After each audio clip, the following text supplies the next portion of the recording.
Hello all. ఈ వీడియోలో 'కరక్కం' movie review అయితే తెలుసుకుందాం. ఇది ఒక Malayalam music horror comedy movie భయ్యా. రీసెంట్ గానే సోనీ లివ్‌లోకి అయితే స్ట్రీమింగ్ వస్తుంది. ఎందుకు వస్తుంది అంటున్నానంటే ఒక రోజు ముందే రికార్డ్ చేస్తున్న రివ్యూ కాబట్టి ఇది. అండ్ నేనైతే మలయాళం లాంగ్వేజ్ లో చూడడం జరిగింది. తెలుగు డబ్బింగ్ వస్తుందో లేదో నాకైతే తెలియదు.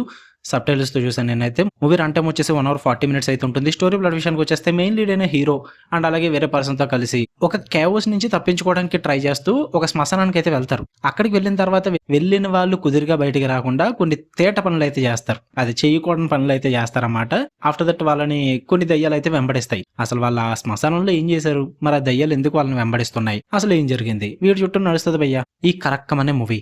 ఇక ఓవరాల్ గా నాకు ఎలా అనిపించింది అంటే నాకేం అంతగా వర్కౌట్ అవ్వలేదు భయ్యా. యాక్చువల్లీ ఇది ఒక మ్యూజిక్ హారర్ కామెడీ మూవీ అనమాట. ఈ మ్యూజిక్ ఏదైతే ఉందో ఇది ఒక్కటి మాత్రం బాగా వర్కౌట్ అయింది.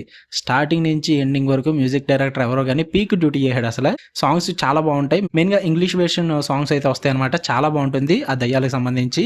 అండ్ అలాగే బ్యాక్గ్రౌండ్ స్కోర్ కూడా బాగుంటుంది.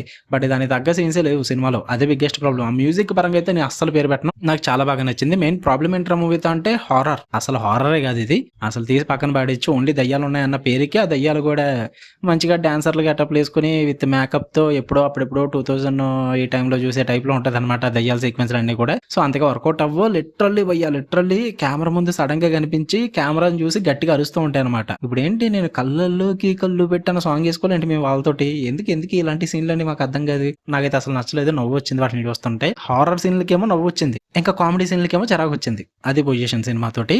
కామెడీ కూడా అసలు వర్కౌట్ అవ్వలేదు. చాలా అవుట్డేటెడ్ స్క్రీన్ ప్లే ఉంది. చాలా అవుట్డేటెడ్ నరేషన్ ఉంటుంది. చాలా రొటీన్ అండ్ రెగ్యులర్ గా వెళ్తుంది అనమాట మూవీ. అంటే మెయిన్ గా ఇందులో ఒక థీమ్ ఉంటుంది. ఈ దయ్యాలు ఏవైతే ఉన్నాయో వాటి పరంగా ఉండే బ్యాక్ స్టోరీ అంతా కూడా రొటీన్ గా ఉంటుంది. కానీ వాటి రిలేటివ్స్ ని కనుక్కోవాలి అనే ఒక థీమ్ ఒకటి ఉంటుంది. అది కొంచెం ఇంట్రెస్టింగ్ ఉంటుంది అనమాట. బట్ ప్రెజెంట్ చేసిన విధానం అంతా కూడా total outdated horror comedy movies ఎలా ఉంటాయి అలాగే ప్రెజెంట్ చేయడం వల్ల నాకు అంత ఇంట్రెస్టింగ్ గా ఎక్కడ అనిపించలేదు. అంత కొత్తగా కూడా అనిపించలేదు నాకు. ఇంకా దయ్యాల ఫ్లాష్ బ్యాక్స్ గురించి మాట్లాడుకుంటే అబ్బో టూ ప్రిడిక్టబుల్ భయ్యా. ఎంతో కాలంగా చూస్తున్నాం ఈ దయ్యాల ఫ్లాష్ బ్యాక్స్ అన్నవి.